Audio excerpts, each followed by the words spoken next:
Mardianti menjadi pembaca kedua. Nama saya Muhammad Faris sebagai pembaca ketiga. Nama saya Ali Pratama Zebua sebagai pembaca keempat. Saya Nur Hafiza Asya sebagai pembaca kelima. Nama saya Muhammad Andika Ramadan sebagai pembaca keenam. Bakharudin Yusuf Habibi atau yang lebih dikenal sebagai B.J. Habibie lahir di Parepare, Sulawesi Selatan pada 25 Juni 1936. Ia dikenal sebagai Presiden Republik Indonesia ketiga, sekaligus sosok cerdas dan visioner dalam bidang teknologi, khususnya penerbangan.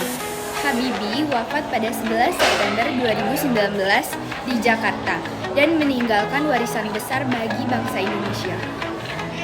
Pendidikan dan karir awal sejak muda B.J. Habibie menunjukkan kecerdasannya setelah menyelesaikan pendidikan di Institut Teknologi Bandung ITB. Ia melanjutkan studi teknik penerbangan di RWTH Eschen, Jerman.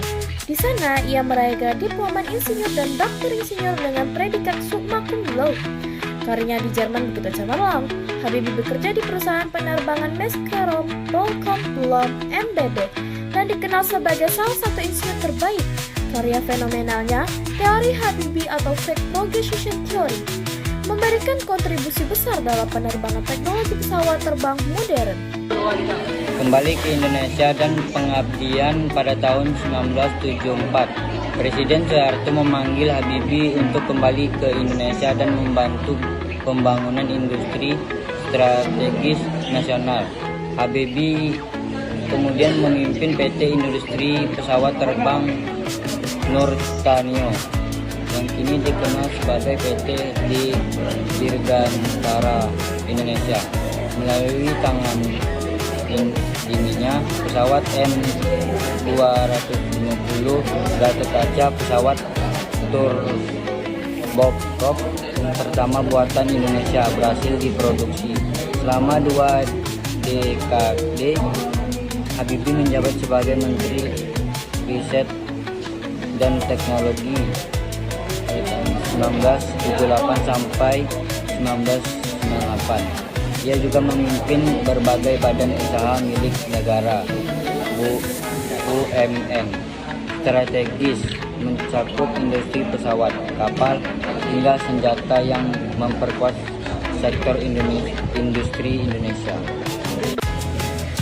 Menjadi Presiden RI, krisis ekonomi yang melanda Indonesia pada tahun 1998 membawa perubahan besar dalam pemerintahan setelah Presiden Soeharto mundur.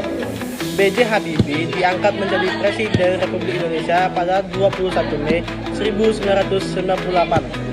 Meski masa jabatannya yang singkat, ia berhasil membawa sejumlah reformasi penting, seperti membuka kebebasan pers, membebaskan tahanan politik, dan menyelenggarakan referendum di Timur Timur. Namun, ketika laporan pertanggungjawabannya ditolak oleh MPR, ia memutuskan untuk tidak lagi mencalonkan diri lagi dalam pemilu 1999. Kehidupan pribadi B.J. Habibie menikah dengan Hasri Ainun Basari pada tahun 1962. Kisah cinta mereka yang penuh kasih sayang dan kesetiaan menjadi inspirasi banyak orang. Bahkan sampai di layar lebar dalam film Habibie dan Ainun. Sejak Ainun meninggal pada tahun 2010, Habibie tetap menunjukkan ketegarannya dan terus berkontribusi bagi bangsa Indonesia. Warisan dan penghargaan sepanjang hidupnya. B.J. Habibie dikenal sebagai Bapak Teknologi Indonesia. Dedikasinya pada pendidikan, riset, dan teknologi menjadi inspirasi bagi generasi muda.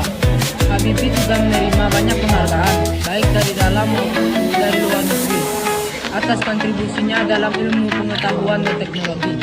B.J. Habibie dimakamkan di Taman Makam Pahlawan Kalibata, Jakarta, di samping makam istrinya, Ainun Habibie. Warisan ilmunya, kisah hidupnya, dan kontribusinya akan selalu dikenang oleh bangsa Indonesia.